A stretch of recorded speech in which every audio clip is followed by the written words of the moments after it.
I'm Barbara Horton, co-CEO of HLB Lighting Design. I'm delighted to be representing my entire team at this conference. And even more so, we are honored to be considered for Great Game of Business Rookies this year.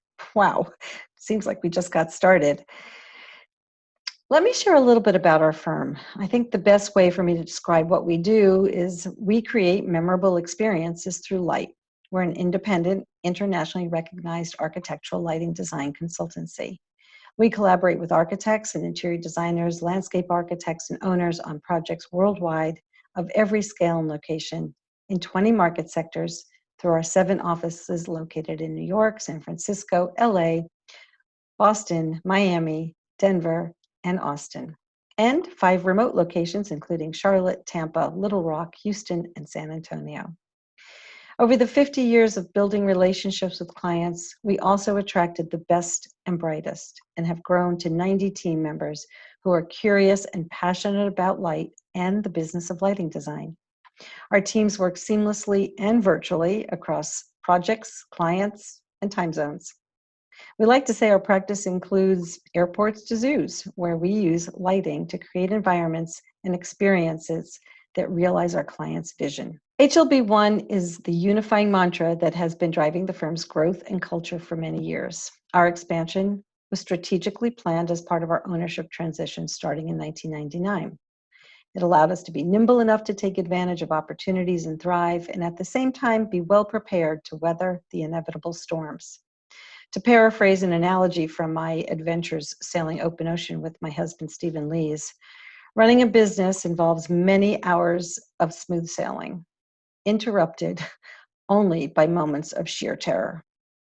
The great game of business gives us the navigation tools to chart our course into the future, find fair weather, and get underway for our team's success.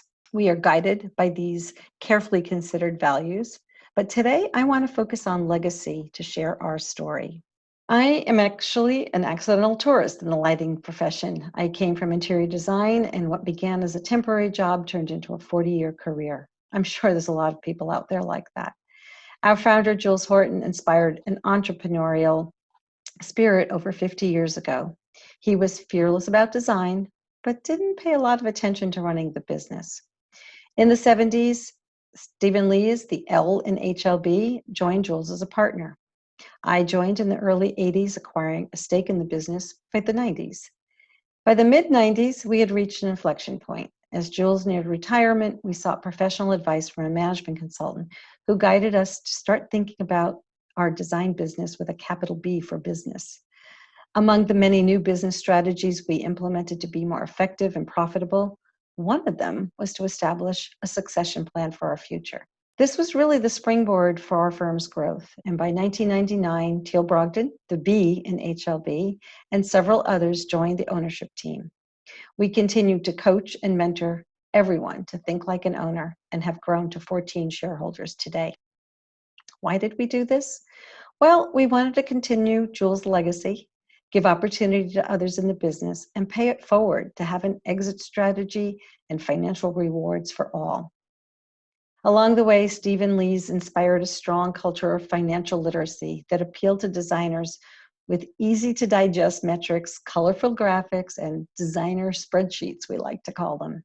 And none of us can forget his memorable example of profits and loss depicted as, a tequila sunrise with cherries as the cash kicker. Somehow that resonates with everybody still till this day. Then in 2017, an unexpected health event became a pivotal moment for us, and we began a search in earnest for a CFO for the first time in our history. Beth Cantavea joined us and really embraced our culture and very quickly infused her brand of designer financial literacy. She expanded on the principles we were already practicing. I'll call it a sort of a soft open book approach. And at that time, we asked ourselves about the critical levers in our business and how to activate and inspire the design studio to really focus on the business of design. Even more important was how could we manage better during these cyclical nature of the construction industry? That's when we were introduced to the story of Jack Stack and the great game of business.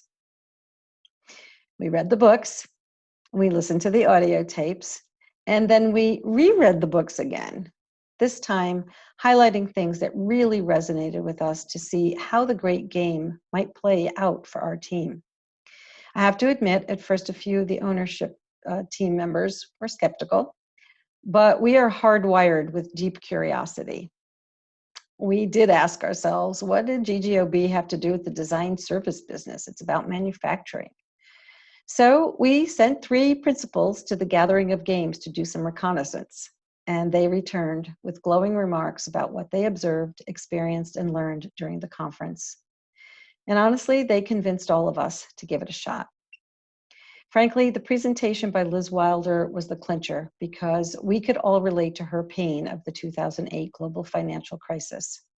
Her determination to thrive out of the challenging time with her team's GGOB toolkit was very compelling to me and to our team. And now I'd like to fast forward to our GGOB experience. In May 2019, we convened our design team in Miami, along with our coach, Claire Broughton, to start the education process and planning. The leadership team, our principal owners, essentially handpicked our design team purposefully, not including any senior team members or owners. In fact, we chose 11 of our youngest members of the firm, some who graduated college just a few years ago. And they were joined by 4 key business managers in HR, IT, finance, and marketing. I remember when we discussed this approach, some of us in the leadership team were thinking, is this a little risky to put huge financial decisions in the hands of our youngest team members? But we quickly recalled Jack Stack's compelling stories of engaging the team, teaching the team, and giving accountability to the team. This was the fundamental concept behind the great game of business and the reason we were doing it, right? And actually, our selection for the starting design team was brilliant. The design team worked closely with Claire, who anticipated what was essential learning, took them step by step through the process, the mini games, and the homework. And through her effective listening and coaching, the team bonded and truly became the advocates and conduit to the rest of the firm. We did human bar charts each day to see how the team was feeling, and not to be unexpected, some people were still a little unsure, but by the last day, everyone had moved into the positive zone. And as we got deeper into the workshop sessions, I popped in because I was curious, but I also wanted to cheer everyone on.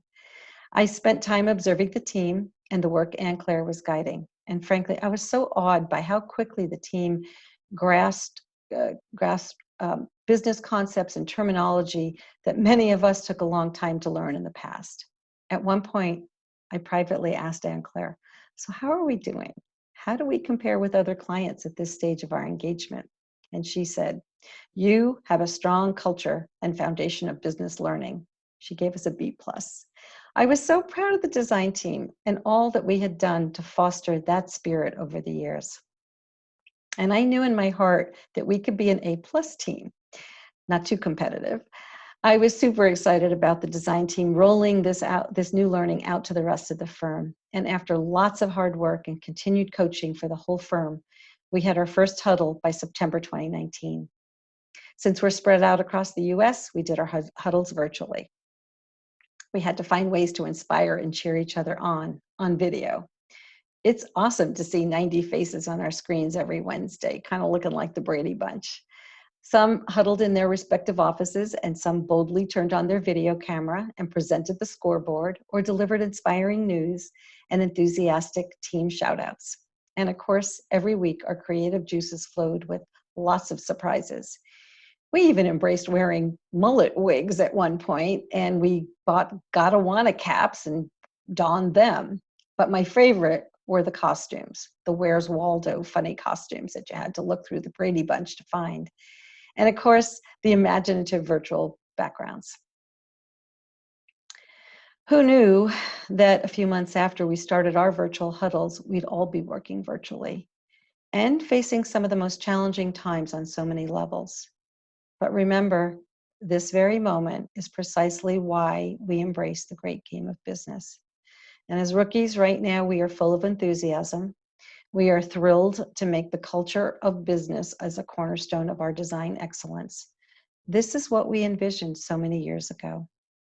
We know the real test is ahead. We know how we come out on the other side of the current events impacting every person and business, from the pandemic, the economy, the election, and the national healing needed, all remains to be seen. And we are confident in our strong HLB1 culture, our great game of business open management tools, our embracing great habits this past year, that we are poised to use our knowledge and our team's resolve to face whatever the next test might be. In 2021, I will retire with a great gift, that the vision we had for the firm over 25 years ago will continue to grow and thrive for a long time, with knowledgeable team members who are prepared for anything and everything. That's my legacy. Obviously, I'm an advocate of long-term planning, and I'm thrilled about our future because we begin our path to level 3 high involvement planning in January 2021.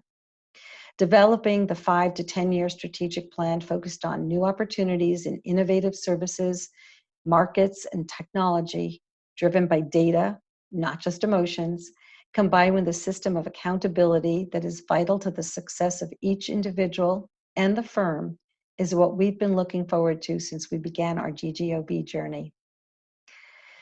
So we started talking about HLB1 and what it means. And for me, HLB1 means everyone's in. And now, as we finish our first year as GGOB rookies, I can confidently say that everyone is all in. I want to say thank you to our entire HLB1 team for giving me the honor to represent you all here on the main stage today, and for having that gotta wanna attitude. And I also really want to thank Anne Claire for her sound guidance and allowing us the space for some creative thinking. And finally, I want to thank Jack Stack and the great Game of Business team for sharing your special recipe with us. Thank you.